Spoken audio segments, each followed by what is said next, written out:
I heard this great story recently, and it had to do with offering to work for free in order to get a client, and especially when you're like brand new, just starting out. And seeing as how that's something that I've kind of recommended in the past, I wanted to share this story, and I wanted to talk about free work offers. So diving into my notes here, why your free work offer may be overpriced. So how about we start with that story? It goes back to Warren Buffett. When he was very young, he found this book by this author, Benjamin Graham. The book was Intelligent Investor.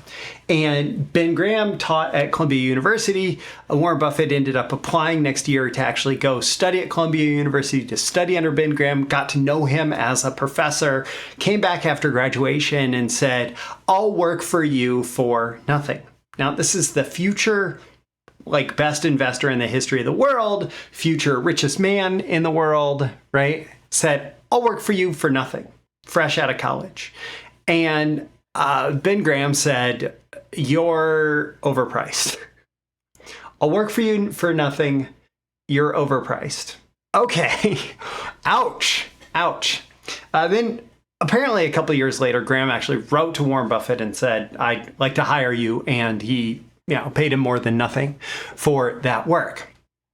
But when he was initially asked, he said, "When I work for you," or when somebody says, "I'll work for you for free," he said, "You're overpriced."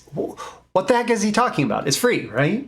Right? Well, I want to talk about this because I've been approached many times by people who have been offering to work for free. And I know that it happens a lot. And honestly, when you've got nothing to lose, maybe it's worth approaching clients and saying, "I'll work for you for free."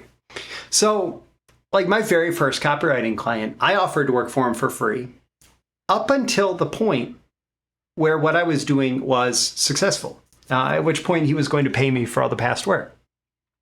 I've also gotten other copywriting clients where I did spec work for them, meaning I did the work for free on the assumption that they would hire me if they liked it. And I talk about similar strategies in my book, The Copywriter's Guide to Getting Paid, right? That I have done a lot where I have done some portion of the work for free up until the point where they are bought into me.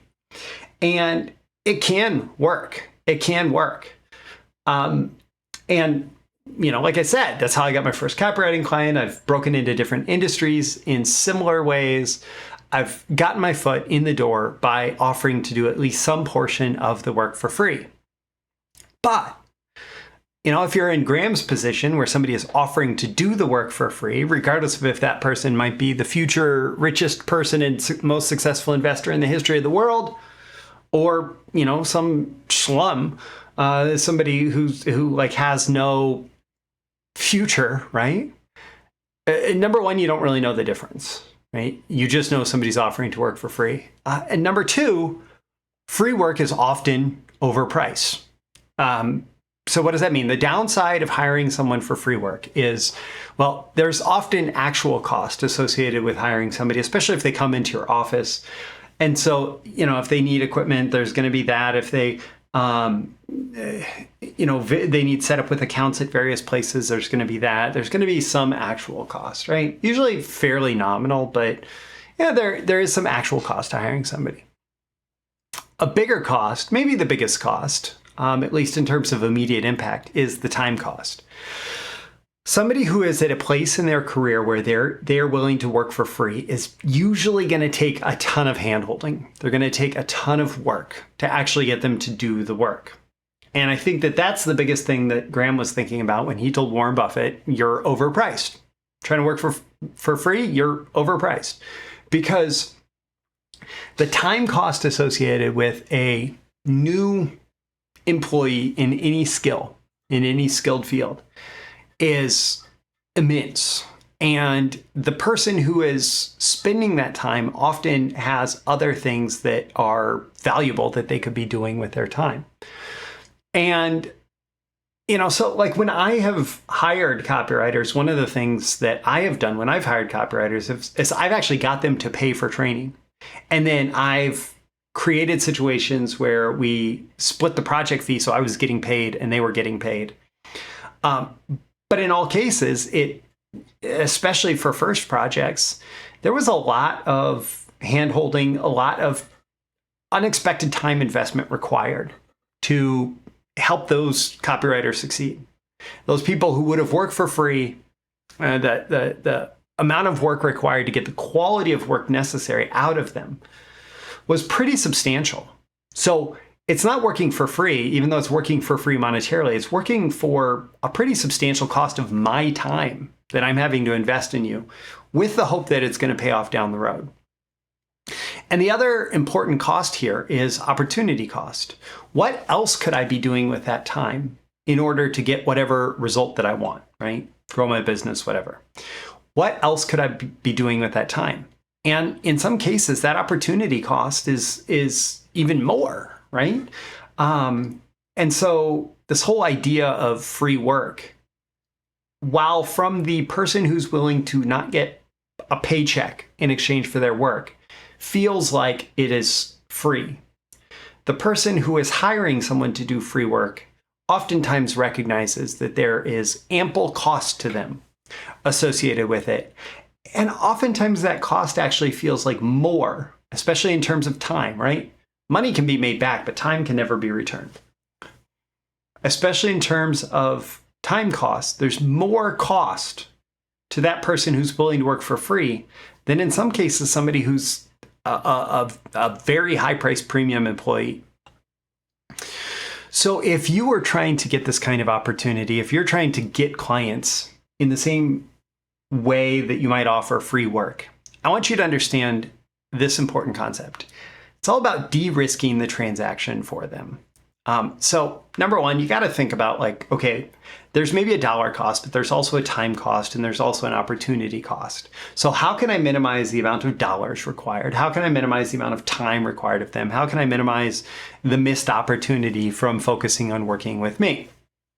So dollars, a good example of this is Jay Abraham classically ran this profit split offer where he would go to a business and say, listen, I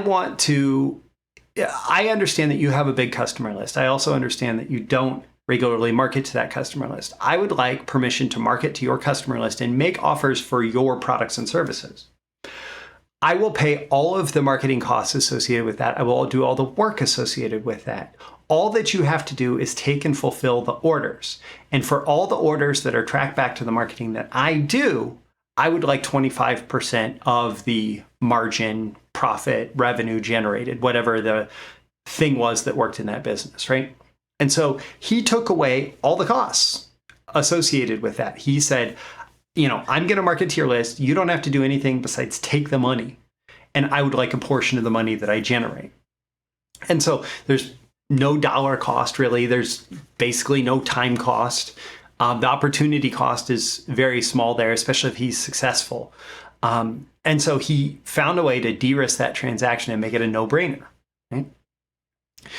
If you don't have maybe that level of commitment, how can you do something similar? How can you apply these same principles to showing up with your own equipment is an easy way to remove the dollar risk of the transaction, right?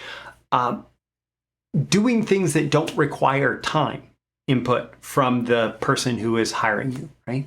That is going to go a long ways towards reducing the time risk. So for example, that first copywriting client that I got, I said, listen, all that I need you to do is give me a copy of your product, and you don't have to pay me anything. Just give me a copy of the product and I'm going to write a sales letter about it. If you don't like the sales letter, you don't have to run it.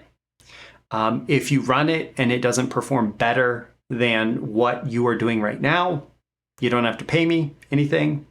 So that did introduce some risk, but it was already after the agreement was he would only run it if he believed it was going to increase the results. And then the last thing was, you don't have to pay me unless it actually does increase the results. And so there's very little time cost associated with it, very little opportunity, everything was just handed to him on a silver platter. So that de-risked the transaction. when you do spec work for a client and they say you do this certain amount of work and we'll look at it. And if we like it, if we think that it's workable, then we'll hire you. That's another way of really de-risking the dollars of the transaction, de-risking the time, because they already believe that you're going to be able to fulfill on whatever service you're offering, right? And that de-risks the transaction. Other things that de-risk the transaction are things like personal credibility. So anything that you can do to support your own credibility to fulfill on whatever promises you're making, right? That de-risks the transaction. Oftentimes that's why expert copywriters, star copywriters, successful copywriters are paid more out of the gate than somebody doing the same work. It's because they have the personal credibility that they're going to be able to write good copy and generate results. Exit clauses in the transaction. When I described my first client work there, and I said, if you read it and you don't like it, you don't have to run it. That's an exit clause. If you decide, if you think that it might outperform your current promotion and you run it and it doesn't, you don't have to pay me. It's another exit clause, right? The only exit clause that involved paying me was when it already outperformed what he was currently doing. Spec work. Spec is used in the creative industry a lot for work that's done on speculation. It's done, I'm going to do this work, and if you like it, you're going to hire me. So there's two types of spec work that does significantly de-risk the transaction for the client. One is on demand. They're specifically asking you to do spec work. I want you to write the headline and lead for a promotion, and if we like it, we'll hire you to write the rest, right? The other is unsolicited spec work. And I see this used more and more these days. You go to an email marketer and you say, I've written these 3 emails that I think are a good fit for your list, and you don't have to run them. And if you do run them, you don't have to pay me. But if you run them and they work well, I would like the opportunity to write more email marketing for your company. So that's a type of unsolicited spec work that I've seen working over and over. The other thing that de-risks the transaction is just having a perfect fit offer. Like if you go to somebody and you say, I understand that you are, you build this kind of funnel, and I have built a bunch of these kinds of funnels, and they are designed to do the exact same thing, right? And here I'm talking about marketing funnels. And so maybe you build VSL funnels for your own products. I've done a bunch of VSL funnels for different clients. Let me just build a VSL funnel for you, right? And the better your offer fits with what they're already doing, the better your solution fits with the problem that they want to have solved, the more likely it is that they're going to feel like, oh, there's very little risk in this transaction. It feels very familiar to me, so I'm going to move forward. And so like my Launch Your Client Business free mini course actually goes into detail about that, and I would encourage you to check that out. There's a link in the description for that and the Copywriter's Guide to Getting Paid.